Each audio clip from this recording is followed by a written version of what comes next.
Assalamualaikum warahmatullahi wabarakatuh. Sebelumnya izin memperkenalkan diri terlebih dahulu. Saya Novita Eka Safitri dengan NIM akhir 040. Halo teman-teman, selamat datang di video saya kali ini.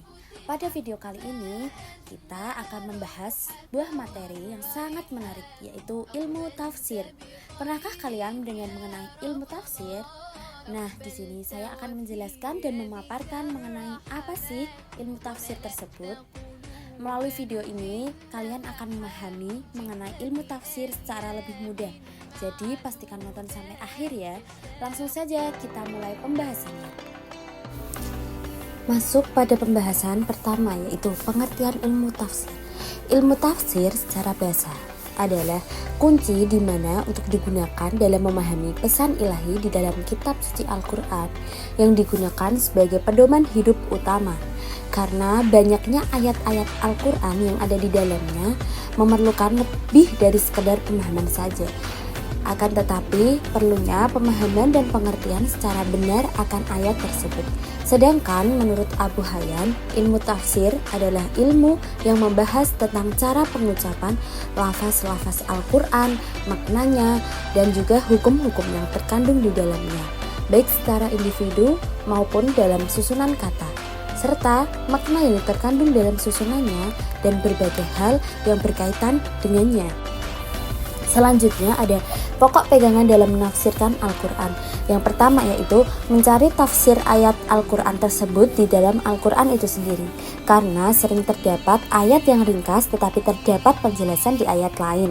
Yang kedua, melihat berdasarkan hadis. Karena sabda Rasulullah SAW juga sebuah wahyu dari Allah yang erat kaitannya dengan penjelas Al-Quran.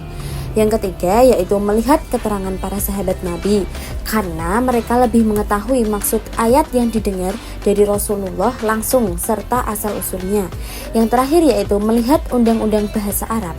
Ketiga-tiga hal utama masih belum juga menemukan maknanya, maka hendak mufasir menggunakan undang-undang bahasa Arab atau menggunakan ijtihadnya, yaitu dengan akal dan pemahaman yang sesuai dengan prinsip Islam. Dan juga ada sejarah perkembangan ilmu tafsir Al-Quran. Sejarah perkembangan ilmu tafsir Al-Quran ini ada 3 yang akan saya bahas. Yang pertama yaitu tafsir Al-Quran periode Nabi Muhammad SAW. Nabi Muhammad menafsirkan Al-Quran ada kalanya menggunakan ayat Al-Quran lainnya, namun juga dengan menggunakan hadis atau sunnah. Jadi Nabi Muhammad itu menafsirkan Al-Quran menggunakan ayat Al-Quran, namun juga menggunakan hadis. Tidak selalu menggunakan ayat Al-Quran. Nabi Muhammad juga menggunakan hadis atau sunnah. Rasulullah menafsirkan hanya beberapa ayat saja, tidak menyeluruh dari ayat Al-Quran. Rasulullah menafsirkan hal tersebut sesuai dengan petunjuk yang diberikan oleh Allah melalui perantara malaikat Jibril. Yang kedua, tafsir Al-Quran periode sahabat. Sahabat yang paling banyak menafsirkan Al-Quran adalah Ali bin Abi Thalib. Para sahabat Nabi menafsirkan Al-Quran dengan cara menafsirkan baik dari ayat Al-Quran sendiri dan dengan hadis Nabi, atau juga menafsirkan Al-Quran dengan pendapat sahabat sendiri, dan juga menafsirkan Al-Quran dengan keterangan dari ahli kitab. Tapi tidak semua sahabat setuju akan penafsiran Al-Quran dengan pendapat dan keterangan ahli kitab. Yang ketiga, ada tafsir Al-Quran periode Tabi'in. Pada masa Tabi'in, tafsir Al-Quran berkembang melalui pendekatan Bi-al-Matsur yang didasarkan pada Hasid dan Bi-al-Rayi yang menekankan pada riwayat yang bersumber dari Rasulullah dengan metode ijma'i atau metode yang ringkas serta mempertimbangkan aspek sosial, sejarah, dan linguistik. Corak-corak penafsiran. Yang pertama, tafsir sufi atau corak tasawuf. Penafsiran yang dilakukan para sufi yang pada umumnya dikuasai oleh ungkapan mistik.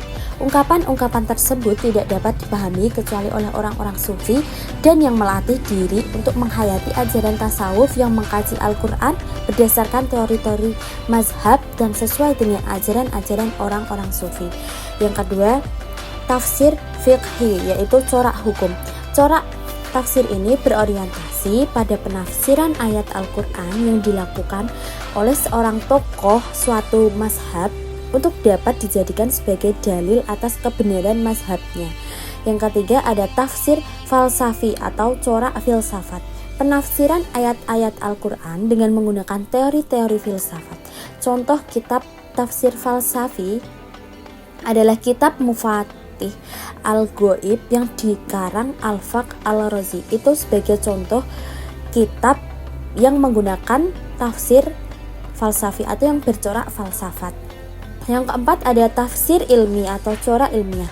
Penafsiran ayat-ayat qautiyah yang terdapat dalam Al-Quran dengan cara mengaitkannya dengan ilmu pengetahuan modern. Yang kelima ada tafsir adabi atau corak ilmiah juga.